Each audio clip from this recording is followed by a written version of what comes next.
فقال الله سبحانه وتعالى في القرآن المجيد والفرقان الحميد فأعوذ بالله السميع العليم من الشيطان الرجيم من همزه ونفخه ونفسه بسم الله الرحمن الرحيم وإن تعدوا نعمة الله لا تحصوها إن الله لغفور رحيم۔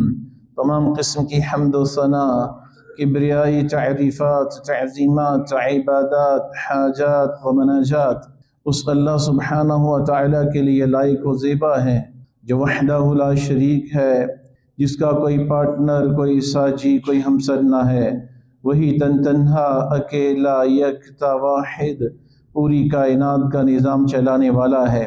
بے شمار درود و سلام ہوں نبی کریم رؤوف الرحیم صلی اللہ علیہ وسلم پر، جن کو اللہ سبحانہ و تعالیٰ نے دنیا والوں کے لیے بہترین رہبر و رہنما، قائد اعظم و امام اعظم بنا کے مبعوث فرمایا۔ سامعین محترم، قرآن مجید میں اللہ عز و جل نے اس بات کی خبر دی ہے کہ میں نے تمہارے اوپر اتنی زیادہ نعمتیں نچھاور کی ہیں کہ تم چاہو بھی تو اس کو گن نہیں سکتے ہو۔ سورہ النحل کی آیت نمبر 18 ہے۔ اللہ فرماتا ہے وَإِن تَعُدُّوا نِعْمَةَ اللَّهِ، اگر تم اللہ کی نعمتوں کی گنتی شروع کر دو، لا تحصوها، گن نہیں سکو گے۔ ان اللہ لغفور الرحیم، کوئی شک نہیں کہ اللہ سبحانہ و تعالیٰ بڑا بخشنے والا اور بڑا ہی مہربان ہے۔ اللہ اس قدر مہربان ہے، اس قدر قدردان ہے کہ بنی اسرائیل کی ایک جسم فروش عورت، شدت کی گرمی میں اس نے دیکھا ایک کتا ہے جو ایک کنویں کے ارد گرد چکر کاٹ رہا، اور پانی چونکہ گہرا ہے، للچائی نظروں سے پانی کی طرف دیکھ رہا ہے۔ اس نے اپنے جوتے کی مدد کے ساتھ پانی نکال کے کتے کو پلایا۔ صحیح بخاری کے اندر یہ روایت موجود ہے۔ اللہ کے نبی نے فرمایا کہ اللہ تعالیٰ نے اس کی ساری زندگی کی بدکاریوں کو معاف کر کے جنت عطا کر دی اس کو۔ اس قدر اللہ خالق و مالک ان اللہ لغفور الرحیم، بخشنے والا ہے اور انتہائی قدردان، مہربان ہے۔ اللہ سبحانہ و تعالیٰ کی سب سے بڑی نعمت ہمارے اوپر یہ ہے کہ اللہ تعالیٰ نے ہمیں انسان بنایا ہے، انسان کی صورت میں پیدا کیا ہے۔ وَلَقَدْ كَرَّمْنَا بَنِي آدَمَ حَمَلْنَاهُمْ فِي الْبَرِّ وَالْبَحْرِ، اللہ فرماتا ہے کہ ہم نے بنی آدم کی اولاد کے اوپر بڑا کرم کیا اور اس کو خشکی اور تری میں سواریاں پیش کی ہیں۔ آج دیکھ لیں کیسے چند گھنٹوں کے اندر بندہ 7 آسمان پار کر جاتا ہے۔ اللہ نے ہر دور کے اندر حضرت انسان کو دریاؤں، سمندروں اور خشکی کے اندر سواریاں دی ہیں۔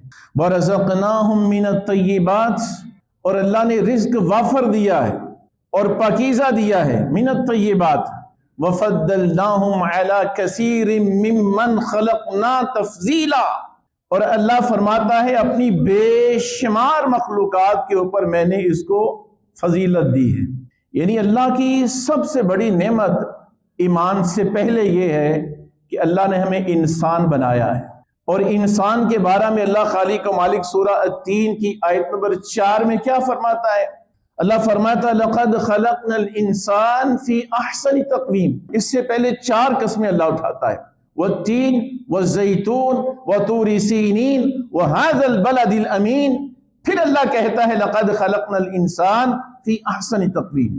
آپ ذرا اندازہ فرمائیں، شیشے کے سامنے کھڑے ہو کے اگر یہ آنکھیں اٹھا کے یہاں پہ رکھ دی جائیں تو کیا ہماری صورت اچھی لگے گی؟ آپ کسی بھی طریقے سے اپنی تخلیق کو تھوڑا سا چینج کر کے دیکھ لیں، بدصورت ہو جائیں گے ہم لوگ۔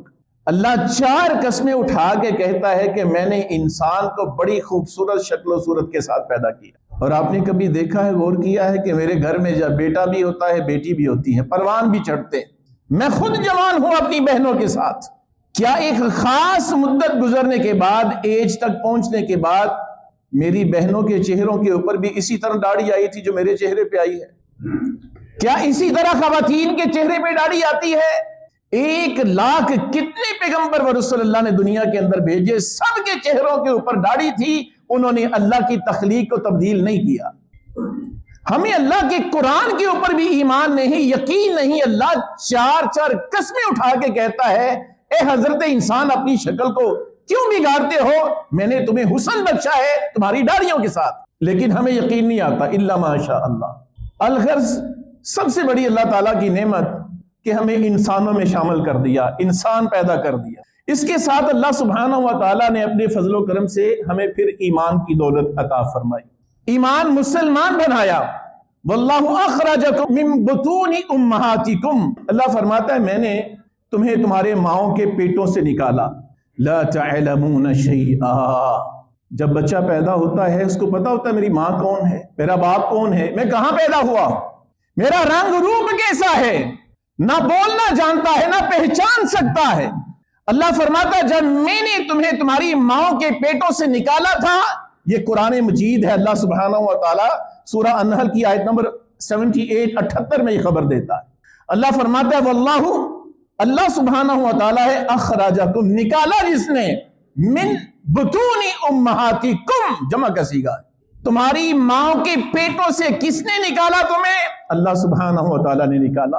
اور اللہ فرماتا ہے لا تعلمون شیئا، تم کسی چیز کو نہیں جانتے تھے، تمہیں کوئی سینس نہیں تھی۔ اللہ سبحانہ و تعالیٰ نے پھر کیا کیا؟ جعل لکم السمع والابصار، اللہ نے تمہیں کان بھی دیے، اللہ نے تمہیں آنکھیں بھی دی، والافئدہ، اللہ نے تمہیں دل بھی عطا کیا۔ لیکن ساتھ ہی اللہ فرماتا ہے لعلکم تشکرون، اس لیے کہ تم اللہ کا شکر ادا کرو، اللہ سبحانہ و تعالیٰ کا شکریہ ادا کرو کہ جس نے تمہیں انسان بنایا اور تمہیں کان دیے، تمہیں آنکھیں دی اور تمہیں دل دیا سوچنے کے لیے، دھڑکنے کے لیے۔ آپ چند لمحوں کے لیے کسی کے دل کی دھڑکن کو بند کر دیں، بچ جائے گا وہ۔ انسان کی باڈی کے اندر یہ ایسی حیثیت رکھتا ہے کہ یہ اس کے پیدا ہونے سے لے کے زندگی کی آخری سانس تک دھڑکتا رہتا ہے، اس کو ریسٹ نہیں ہوتا۔ آپ سو رہے ہیں، ہم جاگ رہے ہیں، ہم فارغ ہیں، بیٹھے ہیں، کھا رہے ہیں، چل رہے ہیں، پی رہے ہیں، ہم کسی بھی حالت کے اندر ہیں، ہمارا دل اس کو آرام نہیں ہے۔ جب اس کو آرام آ جائے گا تو ہم دنیا سے چلے جائیں۔ تو اللہ سبحانہ و تعالیٰ نے ان تین چیزوں کو بطور خاص تذکرہ کیا قرآن مجید کے اندر، اور اینڈ پہ کیا کہا؟ اللہ فرماتا ہے لعلکم تشکرون، اس لیے کہ تم اللہ خالق و مالک کا شکر ادا کرو۔ اس کے بعد اللہ خالق و مالک نے ہمیں رہنے کے لیے بہترین گھر دیے، کوٹھیاں دی، بنگلے دیے۔ واللہ جعل لکم من بیوتکم سکنا، اللہ قرآن مجید سورہ نحل کی اس آیت نمبر 80 کا پہلا حصہ ہے۔ اللہ فرماتا ہے کہ میں نے تمہیں گھر دیے، رہائشیں دی اور سکون اقرار کی جگہ بنایا تمہارے گھروں۔ گھر کی چار دیواری کے بارے میں اللہ کے رسول علیہ السلام کا فرمان یہ ہے اربع من السعادہ، چار چیزیں انسان کی خوش بختی کی علامت ہوتی ہیں، ان میں سے ایک اچھا گھر ہوتا ہے، اور جس گھر کے اندر اسلام اللہ کے قوانین نافذ نہ ہو اس گھر کے اندر امن نام کی چیز نہیں ہوتی کوئی بھی۔ اللہ فرماتا ہے واللہ جعل لکم من بیوتکم سکنا، تمہارے گھروں کو اللہ نے تمہارے لیے جائے قرار بنایا، سکون بنایا۔ ہم باہر سے جب تھک ہار کے آتے ہیں، جب اپنے گھر کی چار دیواری کے اندر قدم رکھتے ہیں، اگر بیوی اچھی ہو، اگر وہ خندہ پیشانی سے موسٹ ویلکم کہنے والی ہو، تو بتائیے سارے دن کی تھکاوٹ دور ہوتی ہے کہ نہیں ہوتی؟ تو چار سعادت مندی کی نعمتوں میں سے ایک نعمت گھر ہے، دوسری نعمت نیک سیرت بیوی ہے، اور تیسری نعمت اچھا بہترین گوانڈی ہے، پڑوسی ہے، ہمسایہ ہے، اور چوتھے نمبر پہ بہترین سواری ہے جو آپ کو دھوکہ نہیں دیتی، آپ کو تنگ نہیں کرتی، وہ کسی بھی صورت میں ہو، وہ 2 ویل ہو، وہ 4 ویل ہو، وہ سائیکل ہو، وہ موٹر سائیکل ہو، وہ گاڑی ہو اچھی، خوش قسمتی کی علامت ہے۔ تو اللہ سبحانہ و تعالیٰ قرآن مجید کے اندر ہمارے گھروں کو بہت بڑی نعمت قرار دیتا اپنی طرف سے، اور اس کے بعد گھروں کے اندر پھر اللہ خالق و مالک فرماتا ہے وَمِنْ آيَاتِهِ أَنْ خَلَقَ لَكُم مِّنْ أَنفُسِكُمْ أَزْوَاجًا، پھر اللہ کی نشانیوں میں سے ایک یہ نشانی بھی ہے کہ اے حضرت انسان، میں نے تمہارے لیے تمہاری بیویوں کا بندوبست تمہاری اپنی جانوں سے کیا۔ وَمِنْ آيَاتِهِ، جتنی بھی اللہ کی نشانیاں ہیں ان میں سے ایک نشانی اللہ خالق و مالک میاں بیوی کے رشتے کو قرار دیتا ہے۔ لہٰذا سورہ روم کی آیت نمبر 21 اٹھا کے دیکھ لینا، اللہ فرماتا ہے ان خلق لکم من انفسکم ازواجا، میں نے تمہاری اپنی جانوں سے تمہیں بیویوں کو بندوبست کر کے دیا ہے، اور کس لیے؟ لِتَسْكُنُوا إِلَيْهَا، تاکہ تم اپنی بیویوں سے سکون حاصل کرو۔ اب اللہ نے جس کو اپنی نشانی قرار دیا ہے اس کے ساتھ ہمارا رہن سہن کیسا ہے، میں آپ ذرا غور کر لیں۔ اللہ کی اتنی بڑی نعمت ہے حضرت انسان مرد کے پاس بیوی کی صورت میں اور بیوی کے پاس خاوند کی صورت میں، اگر یہ رشتہ وجود میں نہ ہوتا تو انسانوں اور جانوروں کے اندر کوئی فرق نہ ہوتا۔ ان کو نہ شرم ہے نہ حیا ہے، اور ہم اللہ کے فضل و کرم سے ایک ازواجی تعلقات استوار کرنے سے پہلے تمام تر ایسے ذرائع جو شرم و حیا کی بقا کے لیے لازم ملزوم ہوتے ہیں اختیار کرتے ہیں۔ اللہ کا فضل ہے۔ لِتَسْكُنُوا إِلَيْهَا، کیا ہم اپنی بیویوں سے سکون حاصل کرتے ہیں؟ کیا ہم اپنی بیوی کے پاس جا کے سکون محسوس کرتے ہیں؟ کیا ہمارے گھر کی چار دیواری کے اندر سکون ہے؟ جس گھر کے مقصد کو اللہ نے بیان کیا ہے کہ میں نے تمہارے لیے قرار اور سکون کی جگہ بنایا تمہارے گھر۔ ہم اپنے گھروں میں امن سکون حاصل نہیں کر سکتے جب تک ہم اس گھر کی چار دیواری کے اندر اسلام کو نافذ نہیں کرتے۔ لہٰذا ہم اگر اپنے بہترین خوبصورت گھروں کوٹھیوں بنگلوں کے اندر سکون امن سکھ چاہتے ہیں تو پھر اس گھر کے اندر نماز کے دوران مرد کا رہنا حرام ہے۔ وَارْكَعُوا مَعَ الرَّاكِعِينَ، نکلو۔ جب اللہ خالق و مالک صدا بلند کرواتا ہے نا مؤذن سے، حی علی الصلاۃ حی علی الفلاح، آؤ نماز کی طرف، کامیابی چاہتے ہو تو نکلو گھروں سے۔ وَارْكَعُوا مَعَ الرَّاكِعِينَ، رکوع کرنے والوں کے ساتھ مل کے رکوع کرو، پھر تمہارے گھروں کے اندر سکون ہوگا۔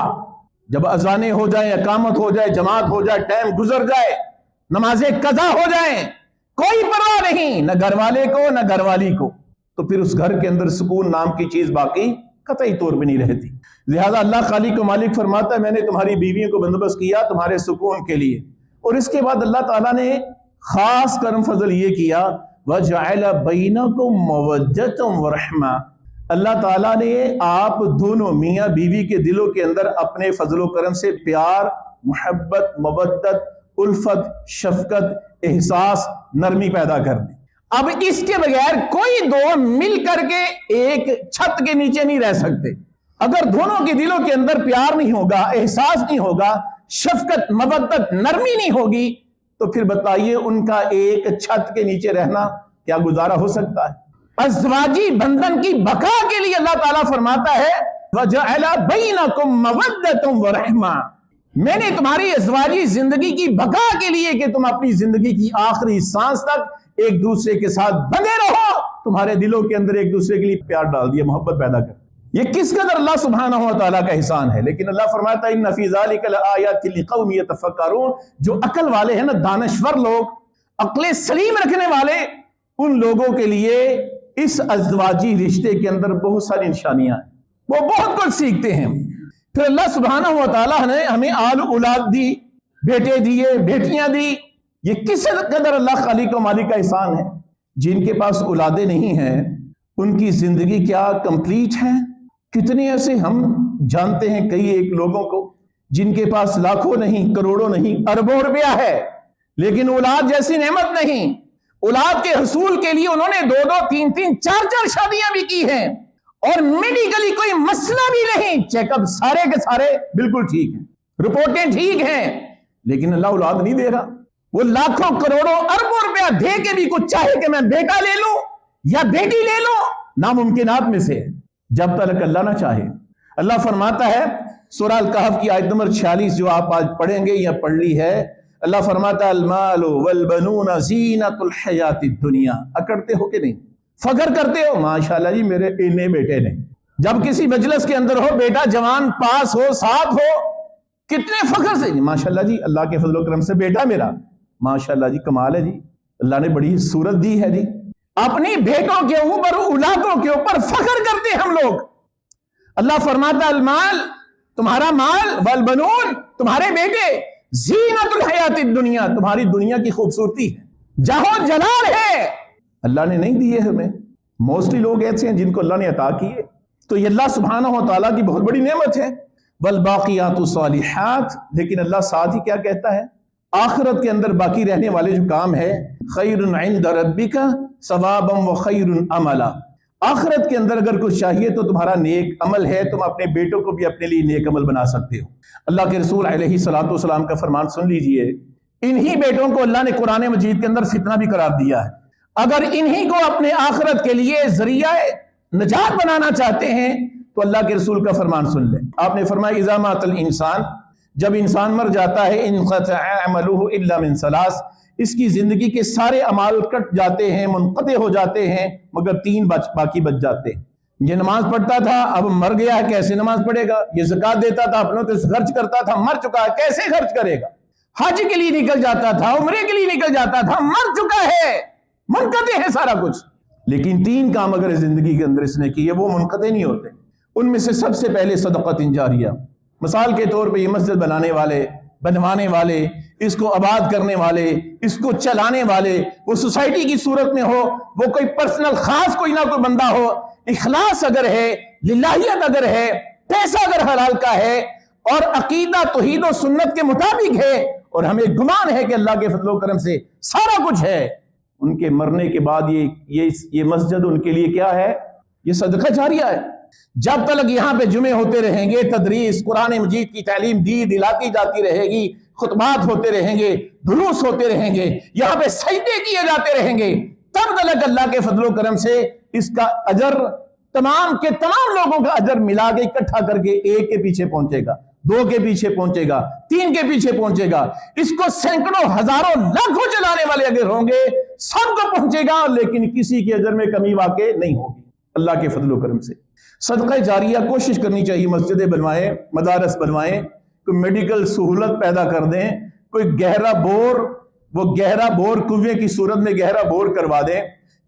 بڑے سارے ایسے کام ہیں جو ہمارے لیے مرنے کے بعد ہمارے لیے صدقہ جاریہ بن سکتے ہیں۔ او علم ينتفع بھی، ایسا علم چھوڑ کے مرا ہے کہ مرنے کے بعد اس علم سے لوگ فائدہ اٹھا رہے ہیں۔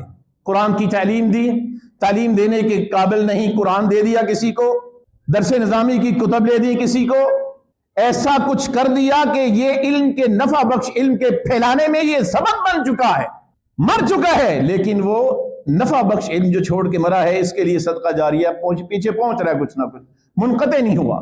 اور تیسرا نمبر او ولد صالح يدعو له، یہ اولاد جس کو اللہ نے قرآن مجید کے اندر فتنہ بھی کہا اور دنیا کی زیب و زینت بھی کہا، اگر اس کو آخرت کے لیے بہترین اپنے لیے ذریعہ نجات بنانا چاہتے ہیں تو ان کی کتاب و سنت کے مطابق تربیت کر دیں، ان کو قرآن و حدیث کے سائے کے نیچے زندگی بسر کرنے کی تلقین کریں۔ نتیجتاً اللہ کے نبی فرماتے تم مر جاؤ گے، اگر تمہاری اولاد اگر نیک ہوگی تو تمہارے لیے صدقہ جاریہ ہے۔ رب ارحمہما کما ربیانی صغیرا، یہ اللہ سے التجائیں کرتی رہے گی کہ یا اللہ ہمارے ماں باپ کے اوپر اس طرح رحم کر، شفقت کر کہ جس طرح ہمارے ساتھ یہ بچپن میں ہمارے ساتھ پیش آیا کرتے تھے، ہمارے ساتھ یہ شفقت محبت مودت سے پیش جس طرح آیا کرتے تھے، اے خالق و مالک ہمارے ماں باپ کے ساتھ تو ویسا کر۔ وما من دابۃ فی الارض، کہاں سے کھاتے پیتے ہم لوگ، سحری افطاری کہاں سے کر رہے ہیں؟ ہمارے گھر کے اندر ہمارے ریفریجریٹر کس وجہ سے مزین ہے؟ کون دیتا ہے رزق؟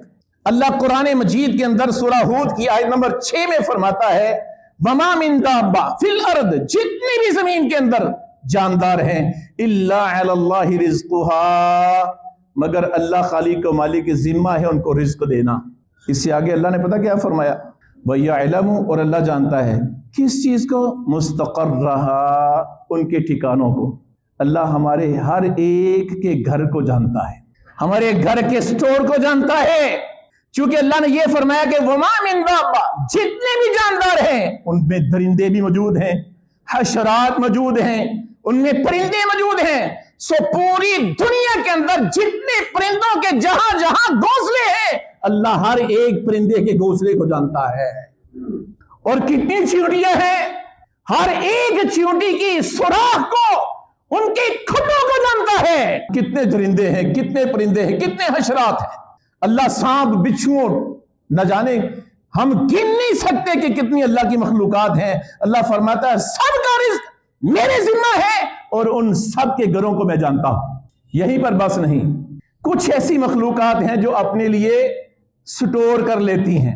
اللہ فرماتا ہے وَمُسْتَوْدَعَهَا، میں ان کے گوداموں کو بھی جانتا ہوں، میں ان کے ویئر ہاؤس کو بھی جانتا ہوں، کہ جو پرندے، جو حشرات، جو چیونٹیاں، جو مکوڑے جہاں جہاں وہ اپنے لیے رزق سٹور کرتے ہیں میں ان کے گھروں کو بھی اور ان کے سٹوروں کو بھی جانتا ہوں۔ اور ساتھ ہی اللہ کیا فرماتا ہے؟ کل فی کتاب مبین، اللہ نے ہر چیز کو اپنی کھلی کتاب کے اندر لکھ رکھا ہے۔ یہ ہے ہمارا خالق، یہ ہے ہمارا مالک، یہ ہے مشکل کشا، اس کو کہتے ہیں داتا، اس کو کہتے ہیں رازق، اس کو کہتے ہیں مشکل کشا، اس کو کہتے ہیں گنج بخش غریب نواز، اس کو کہتے ہیں غوث اعظم، جو قرآن مجید کے اندر یہ دعویٰ کرتا ہے اور لا ریب کتاب ہے۔ اللہ فرماتا ہے سب کا رزق میرے ذمہ ہے، سب کے گھروں کو جانتا ہوں اور سب کے گوداموں کو بھی جانتا ہوں اور سب کو پہنچاتا ہوں۔ لہٰذا ہمیں رزق دینے والا کون؟ اللہ سبحانہ وتعالی۔ قل ارأیتم ان اصبح ماؤکم غورا، اٹھائیے سورہ الملک آیت نمبر 30۔ اللہ فرماتا ہے یہ جو تم پانی پیتے ہو نا، قل ارأیتم، ان کو کہہ دو، ان اصبح ماؤکم غورا فمن یأتیکم بماء معین، یہ جو تم پانی پیتے ہو اگر اللہ تعالیٰ اس پانی کو نیچے ہی پھینک دے تم نکال ہی نہ سکو، بتلاؤ صاف ستھرا اور نتھرا پانی تمہیں کون دے گا؟ جتنے مرضی فلٹر پلانٹ لا لو، جتنے مرضی گہرے بور کروا لو، اللہ نہ چاہے تو تمہاری زمین میں سے ایک پانی کا قطرہ بھی نکلے۔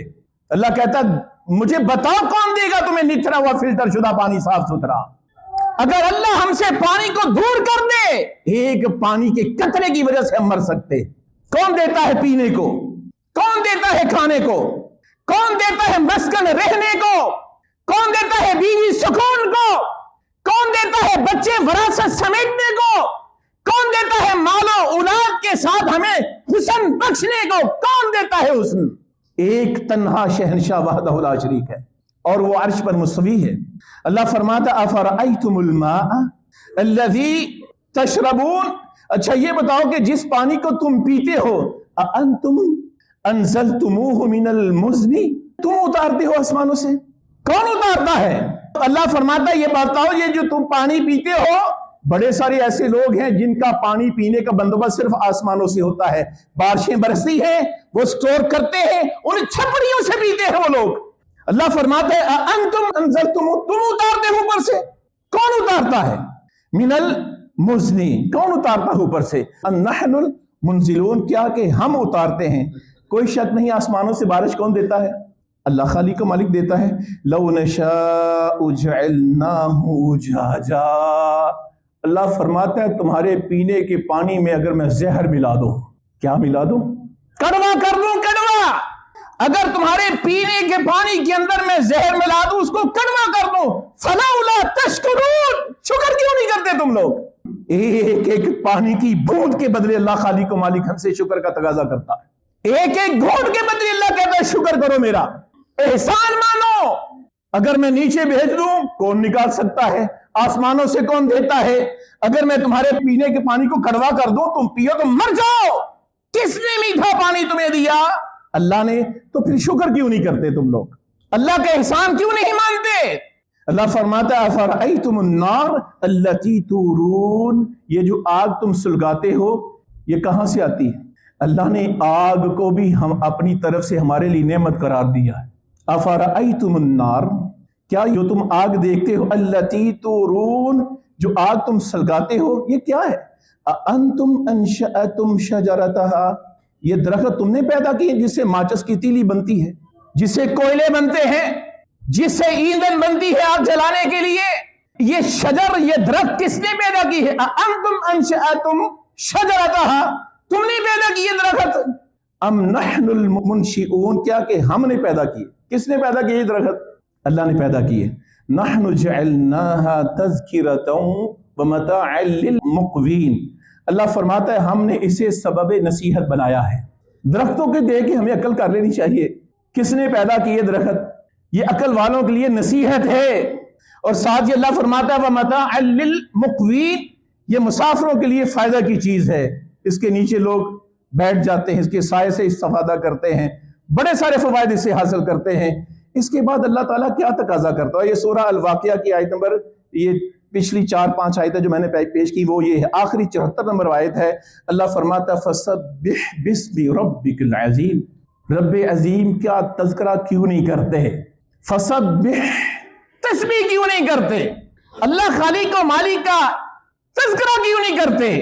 بسم ربک العظیم، جو تمہارا رب ہے، پالنہار ہے، عظیم ترین ہے، اس کا تذکرہ کیوں نہیں کرتے تم لوگ؟ یہ اسی کا اللہ کے فضل و کرم سے آج تذکرہ ہو رہا ہے، اور بڑی ساری نعمتیں اللہ تعالیٰ نے عطا کی ہیں۔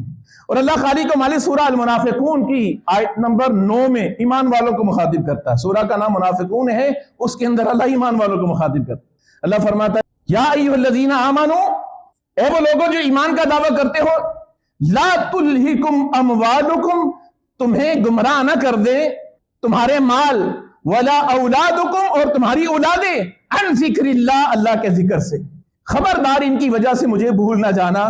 ومن یفعل ذلک فاولئک هم الخاسرون، اور جو اپنی اولادوں کی وجہ سے حرام کماتا ہے، اولادوں کی وجہ سے جھوٹ بولتا ہے، اولادوں کی وجہ سے خیانت کرتا ہے، اور اپنے مال کے اندر خلط ملط کرتا ہے، اس کے اندر ہیرا پھیری کرتا ہے، اللہ فرماتا ہے جو یہ کرے گا یہ گھاٹا اور نقصان میں جائے گا، یہ اس کا کوئی فائدہ نہیں۔ لہٰذا اگر ہم لاکھوں کروڑوں اربوں خربوں بھی کما لیں، اس کا ذریعہ حلال کا نہ ہوا تو اللہ خالق و مالک قرآن میں کہتا تم نے خسارہ اور گھاٹا اٹھایا ہے، حلال کام نہیں کیا، حلال دے والا کام نہیں کیتا۔ وآخر دعوانا ان الحمد للہ رب العالمین۔